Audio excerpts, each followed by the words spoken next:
Welcome to Grant's Rock Warehouse, and tonight I want to welcome Rand Kelly and Ryan Gavalier here tonight. We are going to talk about Rand Kelly's new album, No Easy Access. It's now available on Bandcamp and other outlets. We're going to talk about it. We're going to get it right down to it. So without any further ado, let's get started. Crank up those headphones. It's time for Grant's Rock Warehouse. Welcome to Grant's Rock Warehouse, and tonight is a special event. Rand Kelly, everybody knows Rand. Well, hell, everybody knows Ryan too. But Rand Kelly, after all these years, has finally put out his first solo album in conjunction with Ryan Thank you, Ryan. In conjunction with Ryan Gavalier in his production company, and we will get to that. Rand has now just put out a new self-titled, well, it's not self-titled. What's the title, Rand? No Easy Access. No Easy Access, his first solo release. So this is really quite something because, I mean, Rand, how many years has you've been wanting to do this for years? It's taken you how long? The second track, Sharing the Melody, I wrote in 1979. So we're talking about tracks from 1979. But how would you categorize this, Rand? What would you classify this record as? It's a collection of tracks. It's not so much an album, but these tracks go back to 1979 up to what era? 1994. 1994. So how would you classify this record? If anybody's, everybody loves Rand. Everybody knows what Rand is up to. He's been on Sea of Tranquility. He's been on my channel. He's been on Ryan's channel. How would you classify this record if someone's looking to get into this? And we will put the links below so you can get your own copy. My God, it's Rand Kelly, for God's sakes. So, Rand, how would you look at this record? How would you classify it? Someone's looking to buy it. How would you define it? Well, I think it's multi-eclectic. There's different styles. I'm doing pop, and I'm doing a little bit of reggae. I'm doing some progressive rock. I'm even venturing into some sort of jazz fusion a little bit on one track. It's all over the map. There's an ambient piece at the end that people kind of like. It's called On Holiday. How did this project come about? That you'd have to ask Ryan because I can't remember. Ryan, how did this project come about? So I started my record label, Gavalier Productions, I don't know, a little less than a year ago now, and I've known Rand for 3 years now. We've been buddies and stuff, did videos together, talked music quite a bit, and then over time Rand would just send me more and more of his songs, just YouTube videos and stuff, and I would put them on when I'd have some time, and a few of them started to get pretty cool, honestly. For me, they were all pretty cool, but a couple really started to stand out. And so at that point, I was also sending Rand some of the stuff that I was recording at the time, and then Rand just kind of had the idea. He was like, "Hey, do you mind if I record a guitar solo over a track that I did?" And I was like, "Sure, I don't care. That's cool." And it ended up being super cool.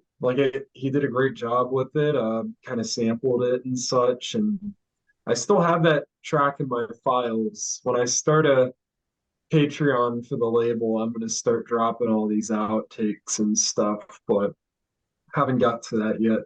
But yeah, so I was pretty impressed there. Rand started showing me some of his older pieces from the 80s and such, and I listened to them. I'm like, this is really catchy stuff. I like this. And so at that point I was just like, would you be interested in me remastering these tracks, putting an album together, getting a cohesive flow so it does feel like an album? And so we did that.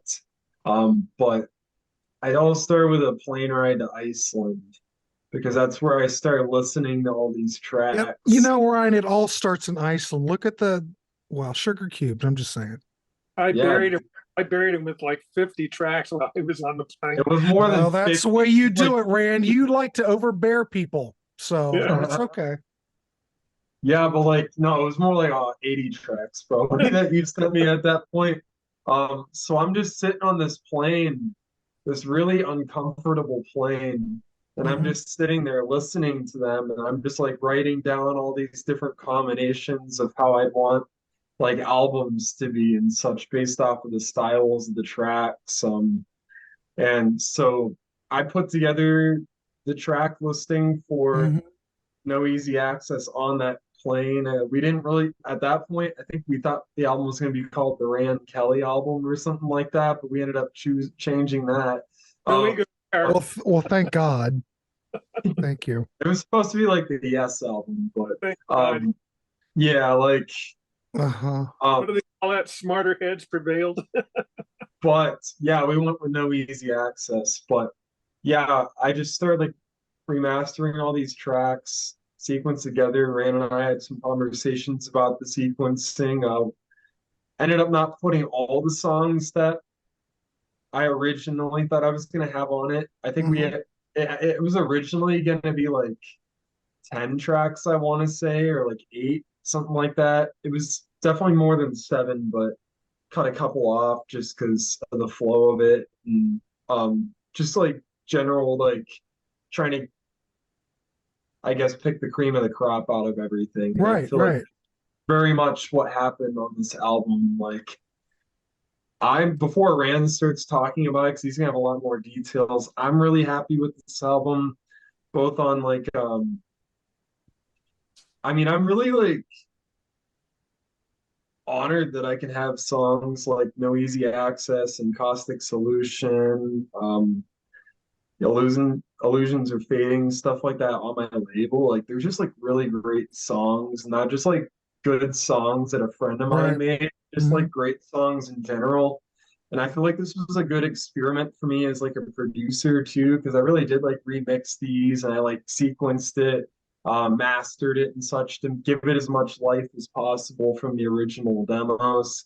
So I think it was a really good challenge for me too, and I feel like it really paid off. Definitely learned a lot from it. And my friend Kai did the artwork too, which I think is Yeah, absolutely thank you, We've Ty. That's seen good. Kai. Yeah, we had Kai on the show. Yeah.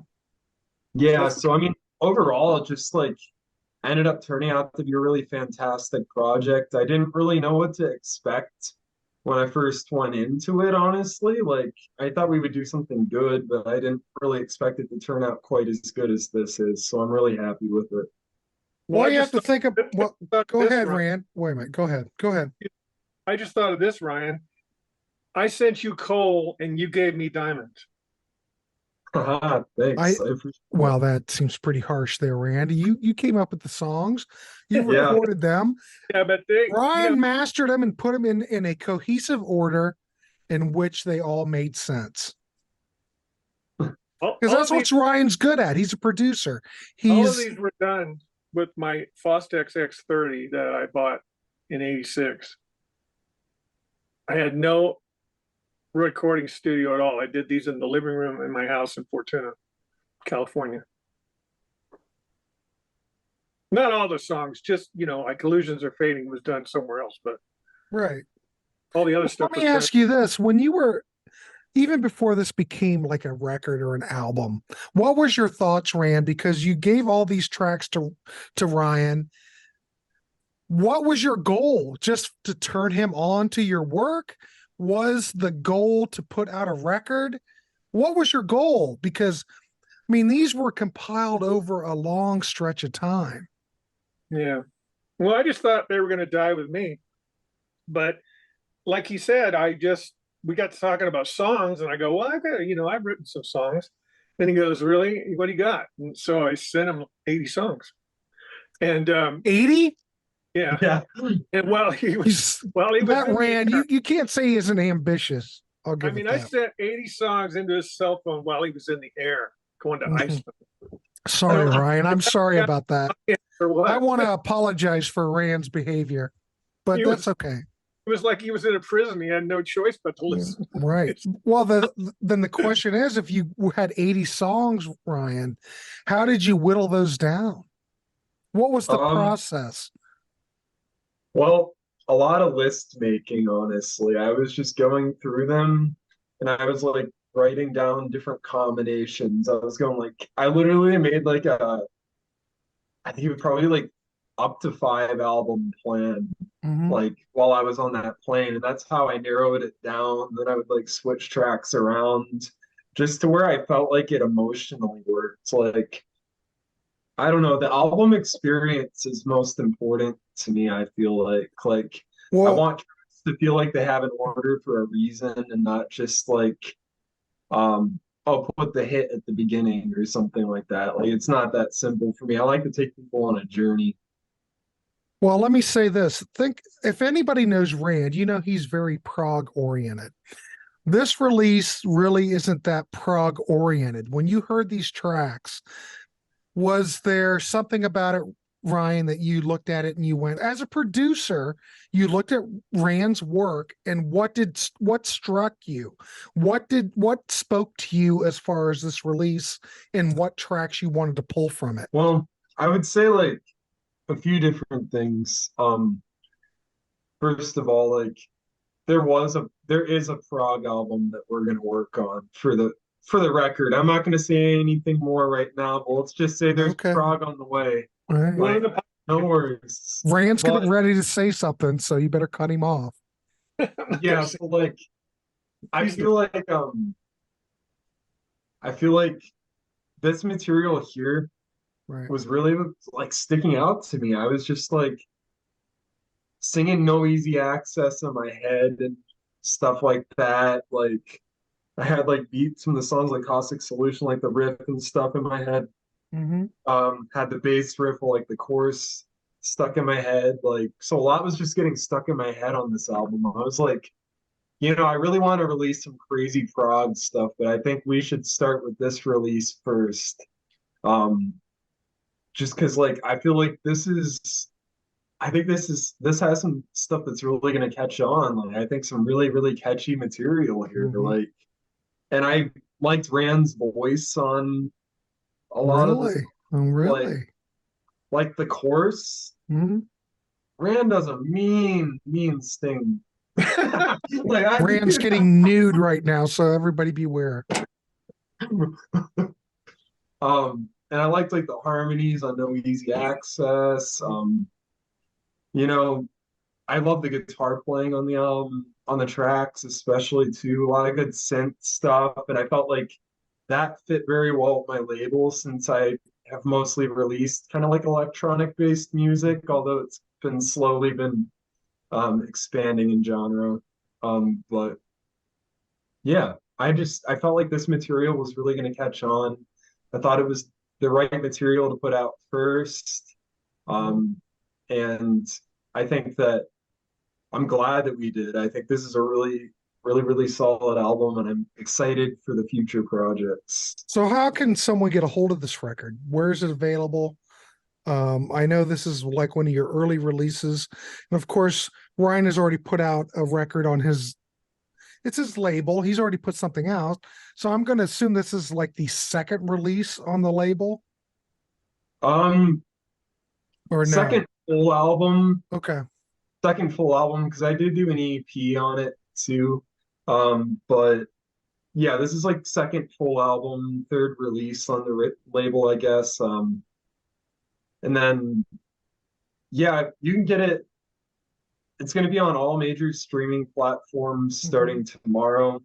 And also it's going to be on, well, it's on Bandcamp already. You can pre-order it. It's going to be available tomorrow. There is CD copies available, and there's also digital copies on Bandcamp as well.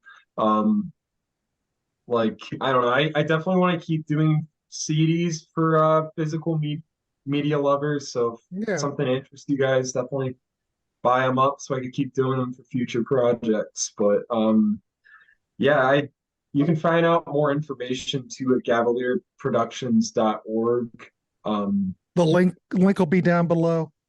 Yeah, that you can find pretty much everything out, including also about new album that's coming out as well. But that's conversation for another day. But So, Rand, can we expect a tour? No. I'm trying to build you up, man. Come on, I want a tour. 71. I'm not going to tour anywhere. Hey, look at the Stones. You're young compared to them. Yeah. So, Ryan, is there anything else coming up on your label that we want to talk about, or is there anything else? Yeah, I know you're working on another project. Well, I just finished another one. It'll be out on October 13th. It's called Ryan Gavalier's Night of the Living Dead. Unofficial soundtrack or an unofficial soundtrack inspired by the movie, because it's my favorite horror movie of all time, and I thought it was good for the Halloween season. But it's an expansive album. It's my first full-length solo album. Mm-hmm. It's 43 minutes long, 9 tracks, so it's biggest project I've done so far. It spans from progressive rock, electronic, metal, a little bit of jazz fusion, some ambient music, etc. It's really, really fun. It's the most complex instrumentation I've done so far, and also probably the most complex songwriting I've done so far. I'm also working on some more pop and rock based music too in my solo career. And then I also have, well, Rand and I are working on his next album. And then also Shadowplay is going to have another album coming out. We're working on that now. And then Kai's actually thinking about doing a solo album too. So got that going on as well. I do want to mention that we were recording this on September 25th. I'm going to try to get this out ASAP. But Rand, the next record, what can we expect from you? I mean, I know I'm looking ahead because this comes out tomorrow officially. But if this takes off, what can we look forward from you in the future? Well, my next album is going to be more like who people know me as. It's going to be an all progressive rock album, all prog, all songs that I've written. The plan is you'll play everything, or no? We're gonna mix it up with my old band Airshift from and we lost the drummer in 1999. Bill Hughes passed away, and as a tribute to him, I wanted to do this, and so we're going to kind of mix it all up like we did with, or like he did with No Easy Access. We're going to mix Airshift with my solo stuff that I wrote for the band, but we never got a chance to record it. So I recorded it on my own. That's basically what it is. So for anybody that hasn't listened to the new record that's out presently, how would you categorize it? We know we can expect more prog from Rand now in the future, but what if someone's interested in seeing what Rand was up to with this release, how would you guys categorize it? Is there any particular tracks on this record that really stand out as a single? Give us some more information on the current release. Yeah, Rand, do you want to take over? Oh, okay, it is Rand's record. So yeah. When Ryan told me that No Easy Access was his favorite song, I just went, "Oh God, really?" The thing is, Rand, you're too close to it. Yeah. You can't make a choice like that.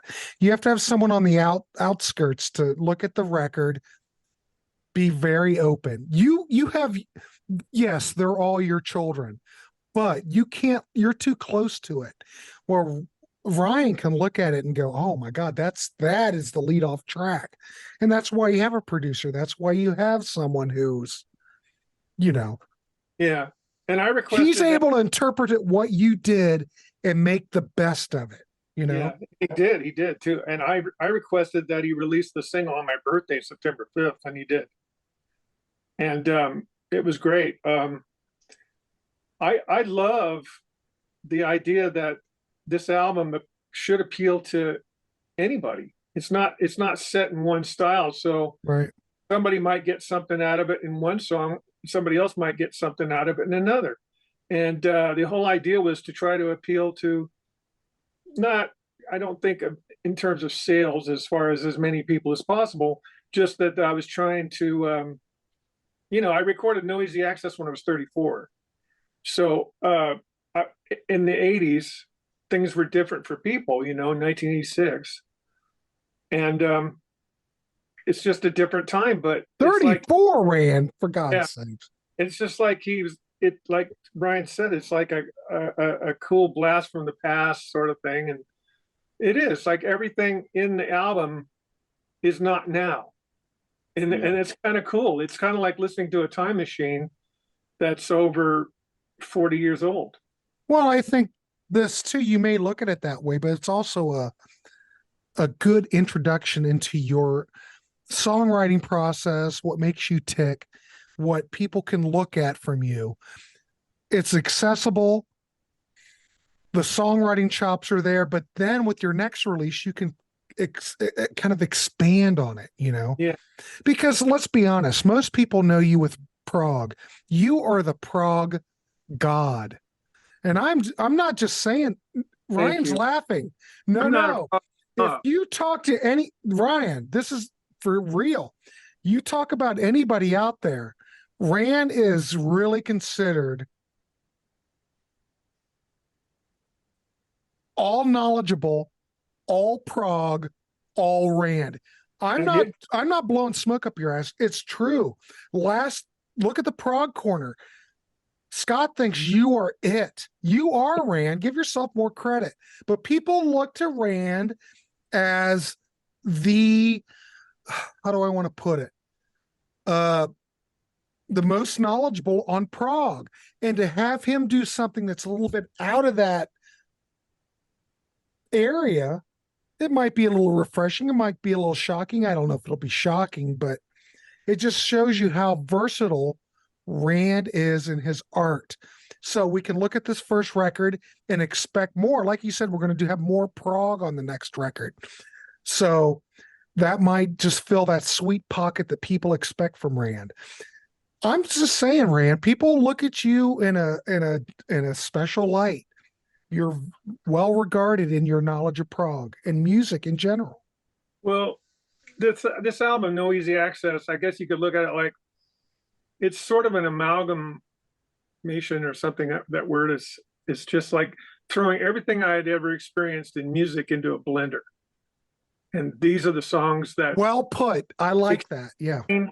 These are the songs that explain what I was going through at the time. I was doing bands. I was in groups, doing bar gigs and stuff like that. And I was writing these kind of songs. And I guess I could just segue into talking about the first song. Oh, no, sure. Way. Go ahead. Yeah, you're fine. I almost said no way. No Easy Access. If you listen to the lyrics really closely, it tells a story. It's what happened to me on February 2nd, 1986, in a little town up north in California on the coast called Smith River, California. And we went up there the band I was in was called Tracer. And we went up there to do a weekend gig at this place called the Ship Ashore Bar. And they give us a house to live in for Friday night. And then you play gigs on Saturday night. And then you leave Sunday morning. So I woke up Saturday morning at 6:08 in the morning. And that is in the song. And I'm trying to write a song. Mm-hmm. And I just have my 4-track tape deck. I have a Casio CZ101 keyboard and my guitar. No amplifiers because they're at the Ship Ashore. No Mellotron? No, nothing like that. What the hell? No keyboard about this wide, small little keys. And it sounds really good. And so I use these settings that are like what they call soft brass, where you hit them and it doesn't ring like, how trumpets kind of bang at you, like Miles Davis. These are kind of like subtle. They're just what they call pads in the background. And I did that, and I used the keyboard bass. There's a bass setting on there. There's no bass guitar on there, and there's no drums. I used a drum machine that I had. It was called a TR-303, made by Roland, I believe. And I just kind of turned it on, and it just went. It just took off, and I just started writing, and I just started writing on the lyrics out, and it's completely a story about my day. the chorus has nothing to do with the verses. You know, That's Brian what- Wilson did something quite like that called Busy Doing Nothing. Well, yeah, I love it. Was that an inspiration to you for that? No?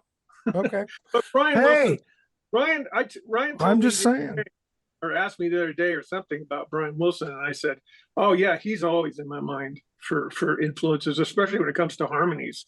And so, Well, that's good. That's a good segue. So if someone's looking to this Guitar record. Noisy Access What is very Beach Boys sounding. Okay, but what are your other influences on this record? If someone's looking to buy this and try it out during this whole time period, what were your big influences right here, and how did that affect the music? Well, the Beatles, because that started everything for me. Classical music, because I played in the trumpet in the band before I started playing guitar. The Police, obviously, you can hear that on the chorus. It's no secret. And Acoustic Solution, it's kind of you ever heard of a German group called Ashra Temple? No. It's kind of like that. Ryan has, I haven't. It's very German sounding. I don't know why, but it's got an Alan Parsons feel to it. But yeah, I just we can just go down the songs and like I said, no easy access. And you were going to ask me, why do I yell stop? You forgot to do that. Well, I haven't got to that, Rand. You're okay, but it's in I'm the running first. the interview, damn it. It's Hey, in the why first- did you yell stop? Well, you're not going to believe this, but I've always been intrigued by Emerson, Lake and Palmer brain salvage surgery. Not Love Beach? In the beginning of Carnival 9, First Impression, Greg Lake sings "We've Got Thrills and Shocks," and when he sings "Shocks," the whole band stops for like a semi-second and then takes off. Well, the live version, what you hear on "Welcome Back, My Friends to the Show That Never Ends," doesn't do that. There's no way you can do that live and stay tight. So I thought, wonder if I could do that, and I did it. That's why. But as far as why I said stop, I don't know. It might have something. I was hearing a lot of Love Beach on Well, the it might tracks have that I something to heard. do with building up to the chorus of No Easy Access. It's like somebody's coming towards you and you go, stop. Right. And I kind of think that's what it is. But like I said, the verses tell a story of the whole day, because I'm trying to write the song in the morning. I get really tired. I fall asleep. I wake up in the afternoon. It's storming out. There's a milk truck motor that sounds out of tune to what I'm trying to play. And that's why I wrote the milk truck's motors grinding out of tune, because it sounded awful. This And is so- like Rand's own version of Smile. That's It's what like it a sounds diary, to me. right? It's like a day in the life. So No, it's like Smile. when we get to the stage, all day long, I taught the band how to play the song.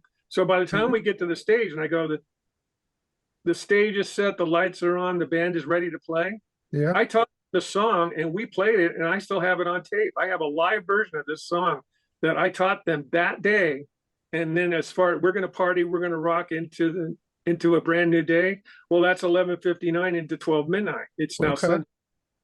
But like I said, the chorus has nothing to do with this story.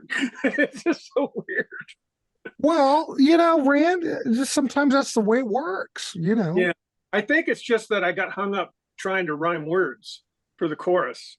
And then I put those harmonies on there. And that's the hook. That's what got Ryan. It's that chorus, I'm sure. Mm-hmm. Plus, it's in a different key. I mean, this is to the musicians out there, and I apologize to people that don't play. But the song is in the key of G as far as the beginning of the song, how Right. the go. But it builds up into a chorus, and the chorus is in the key of D. And then it works its way back to G. It's crazy. It's a crazy song. Hmm. But it's But, pop. Ryan, It's well, hip but, hop, I but guess. Ryan, when Rand sent you this material, what was your first thoughts when you heard it? That was really catchy. Nothing. It was like, it definitely like could use a remaster. It definitely could use like some amping up, but there was really good material there already.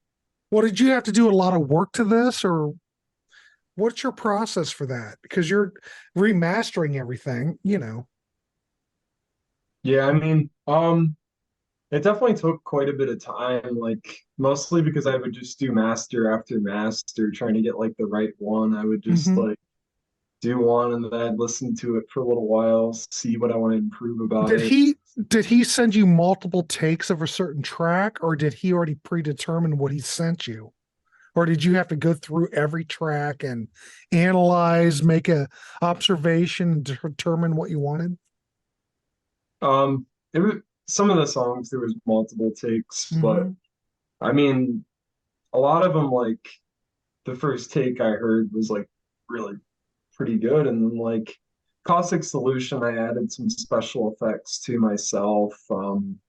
I I mean, I had to do some like trimming here and there, but Right. like not really anything like very much. It was just like beginnings and endings really, but it was mostly just mastering it. Like honestly, the sound of this album changed multiple times because at first it was a lot more low end than ended up being, because that was kind of a vibe I was feeling for it. Like I honestly like had different ideas of what I wanted from this album in multiple different periods, and the final product ended up kind of being like a happy medium between wanting like a really low end album with heavy bass riffs to Right. going to more of a guitar based. I kind of found a happy medium. So it just took a lot of experimentation and trial after trial, but it was a really cool experience. I liked it. I mean, I think it's Excellent. like, Cool. I think it's important to do stuff like this because I mean, it's like really good material, and like Gran was kind of alluding to, it could have just died with him, you know, but like I think it's good material and I think it should be out there. It's like archival Well, type. you've given it Yeah, new that's what he life. kept, and he kept saying, "We need to get your music out to the world. People need to hear this." And I was going, "Sure." So, Rand, when you heard what Ryan had done, how did you feel about it? How did? Holy, I was like blown away. Mhm. He played the single for me first, Mhm. and because I was And in what is the single, so everybody knows? No Easy Access, the title cut. Okay. He set it up a lot like yes, 90125, to where the first cut is the big single, only Mhm. below part. So I think that's kind of the pattern that we're looking at here. And I just heard it and I just went, holy God, this thing really sounds so much better than what I gave him. And Right. I was, Jesus. So I started giving him more because I figured, well, if you can do that with this, what can you do with this? And we've kind of gone down that road a little bit. And I sent him everything that I could find, basically. Yeah. 100 songs so far. What Yeah. can I say? Well, I mean, it was quite a lot of work for Ryan to narrow it down.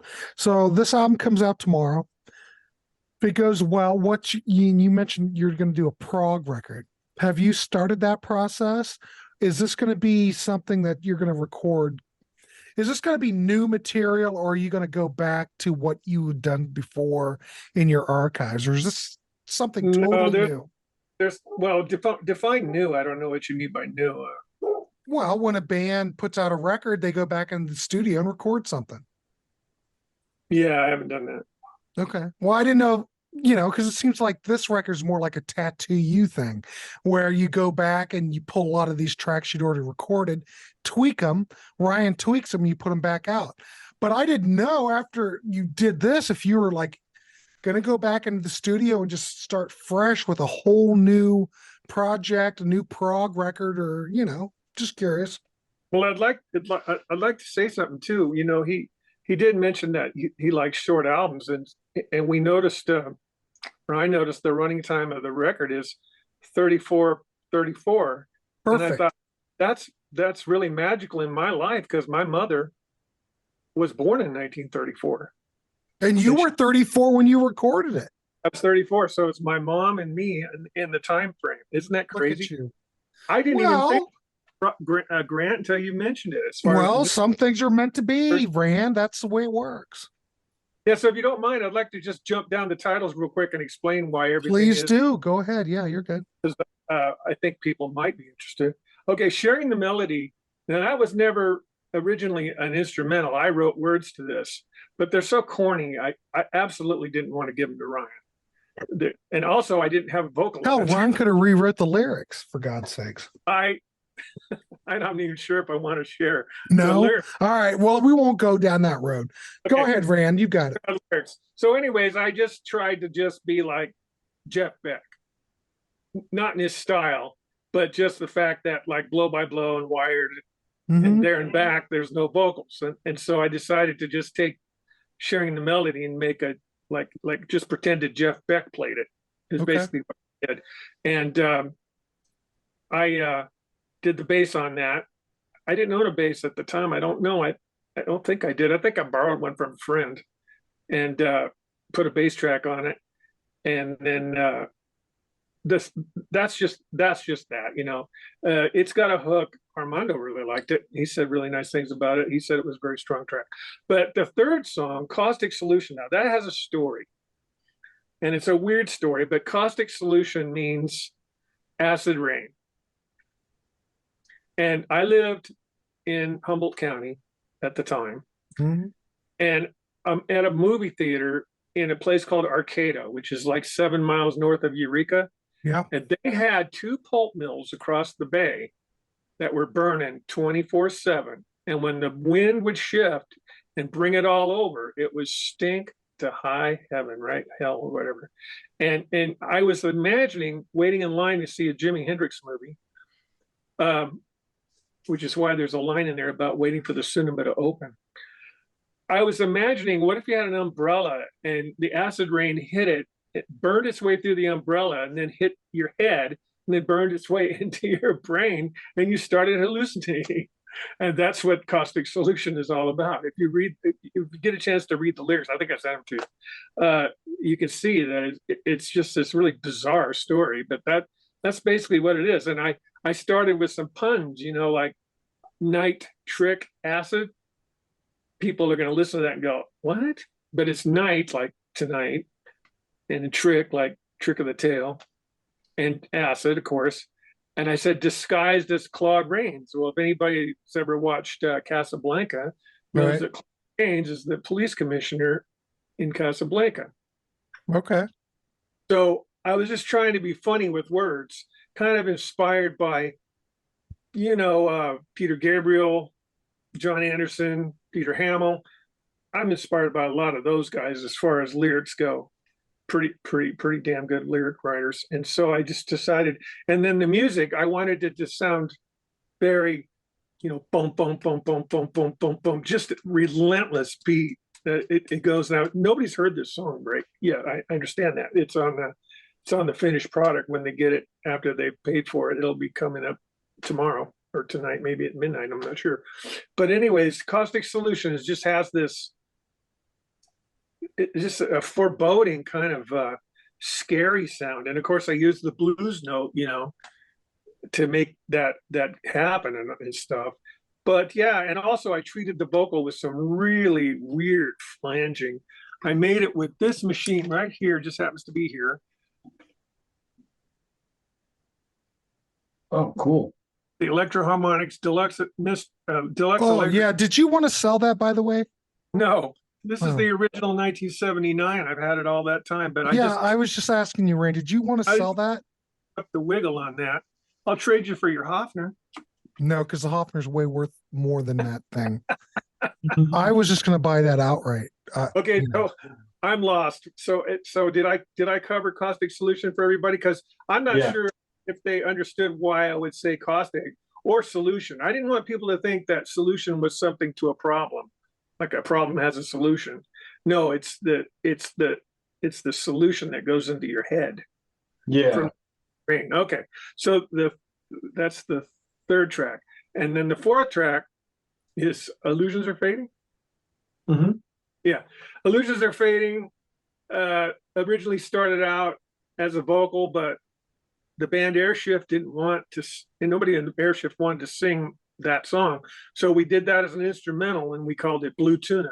And the reason it was called Blue Tuna was because Bill Hughes, the drummer, lived in Blue Lake and I lived in Fortuna, and he had this idea about calling it Blue Tuna. So it's an instrument. There's an instrumental version out there. We might pump it out on maybe the next album. I'm not sure, but it's got a pretty good lead line that I do on the guitar. It's got some harmony guitar on it, on that part that builds up. It's got reggae, of course. It's nothing changed as far as the song. And Bill Hughes plays his ass off on the drums. And that's basically that song. I mean, the story, it's just about somebody who's tired of negativity and wants to spread positivity, but keeps finding obstacles that don't want to let him do it. That's basically what Illusions Are Fading is all about.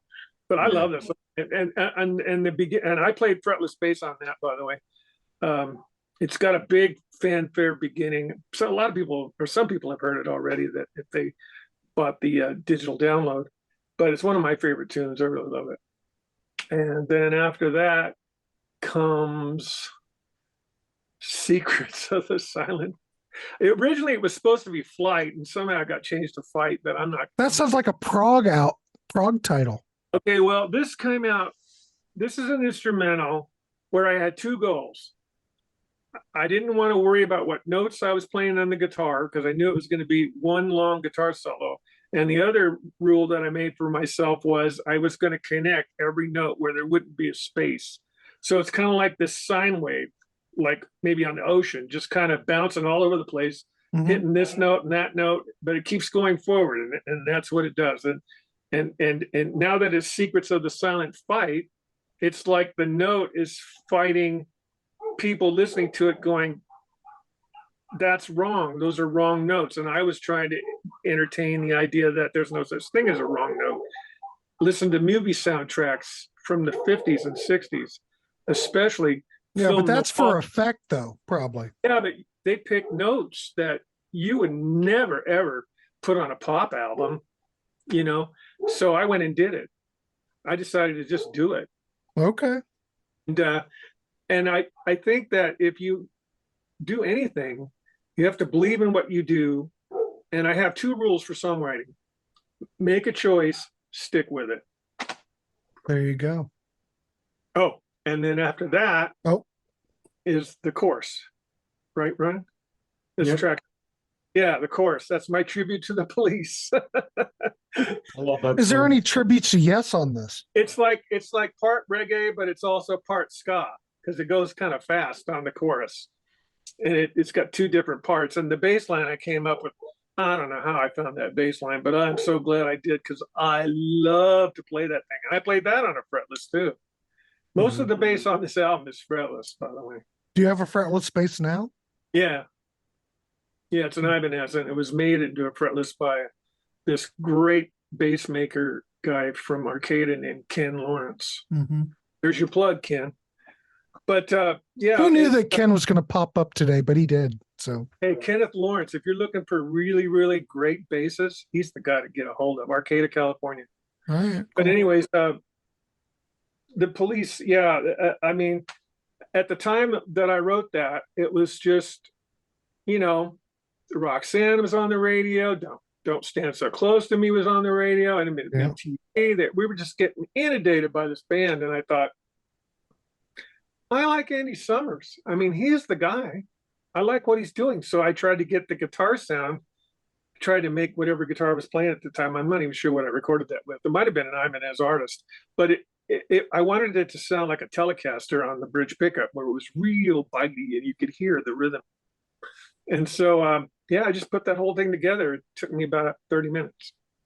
I don't know how you could make an Ibanez Artist sound like a Telecaster, but if anybody can do it, Rand Kelly could do it, for God's sake. It had single coil pickups, double coil pickups. It had EQ. It had onboard equalization. I never should have sold that guitar. That thing was amazing. Plus, it had a preamp that you could turn up and just have infinite sustain. It was crazy. And you sold that? Or 500. Yeah. Rand. We've been over this before. No, don't sell anything. Never sell anything. No, never sell anything. But anyway, that's a whole other show, talking guitars. Right. But you got more tracks? Okay, go ahead. One more. It's All track right, you're good. And it's called On Holiday. And I sent that to Ryan when he was in Iceland, I think. Or maybe I said, listen to this when you take off if you can. I don't know if they allow you. Yeah, that's what you said, and I did. Yeah. And it's really mellow. gentle, and I figured, well, if he's afraid of fly, this will be great because this will calm his nerves. Uh, But it's pretty ambient, and it's a piece that I just kind of, again, this was done on the Casio. I didn't have anything fancy at the time, it's amazing what I was able to do with that Casio. But yeah, I mean, the chords and stuff are, I listened to it today and I don't even remember what I played. It's hard for me to figure out what chords they are because they're not your normal chords. It's a very jazzy piece, but it's also very quiet and serene. And I think maybe I was influenced by Pat Metheny because he always uses a clean tone, I think, except for on Zero Tolerance for Silence, which nobody likes. But anyways, yeah, I just put that whole tune together, take one, and recorded it, and I go, oh yeah, that's a keeper. Most of my takes are first take. I mean, I'd say about 99% of them. Wow, that's impressive. Of everything that I do, I don't like redoing things. I'm not one of these guys that takes a little bit of a solo here, put a little bit of a solo here, and connects it together. I don't ever do that. I just play from my heart right there on the spot. And whatever happens, happens. Unless I make a particular mistake, then I'll just redo the track. But I just all right, super. Well, we're damn near at an hour, so really, it's so much fun. Well, Rand, we could talk about this all night. But if you want to check this record out, Ryan, where can they find this record? Bandcamp, all major streaming platforms, Amazon. Yeah, that's about it. Yeah, there if you have Rand Kelly, what? If you have Amazon Prime Music or whatever, I think the whole album's going to pop in. Right now, it's just a single, but I think once the album goes through, is that right? Will they run live tomorrow? Isn't tomorrow the release date? Yeah. Amazon will Amazon run the whole album tomorrow? Yeah. Good. All right, there you go. So Rand Kelly, yeah, his first solo release, right, on Ryan Gavalier's record label. And Ryan, what's your record label again? It's Gavalier Productions. Gavalier Productions. So Ryan's got several releases out on it, but now Rand Kelly is in the fold. And Rand's first solo album. Rand, what's the name of the first solo album? No Easy Access. And I love it that I can just bounce off these guys. I love it. So No Easy Access from Rand Kelly will be out tomorrow on all the mate. Ryan Gavalier for doing all the work. Oh yeah, sure.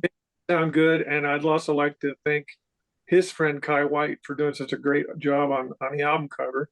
And I'm hoping that we can get him involved on the Prog album that's coming. Definitely. All right, there you go. So check out Ryan's new release. It's available on all the streaming platforms, Amazon.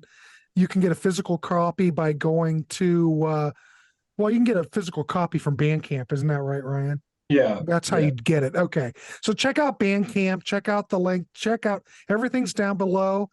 I want to congratulate Rand Kelly on his first release after 1,000 years in the music industry, that he is finally producing something.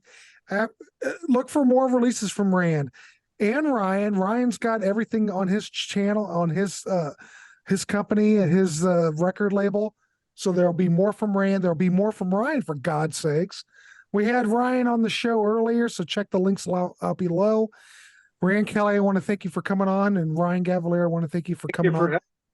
Of course, that's what I do. But it's great to talk about it. I'm so proud that this record is finally coming out. I mean, me too. I mean, I've been on pins and needles like a Cloud9 thing. Right. Pinch Me, I'm Dreaming for 4 months. He's just changed my entire life. Well, there you go. All right, so please like, subscribe. You know the whole routine. Check out Rand's got a channel. Ryan's got a channel. Check out Ryan Gavalier Productions. Check out Rand's release on Bandcamp. More to come, kids. Keep your seatbelt on. Get ready for a Prog release in the near future. I want to thank Ryan Gavalier and Rand Kelly for coming on. We will see you on the next one. Bye, everybody.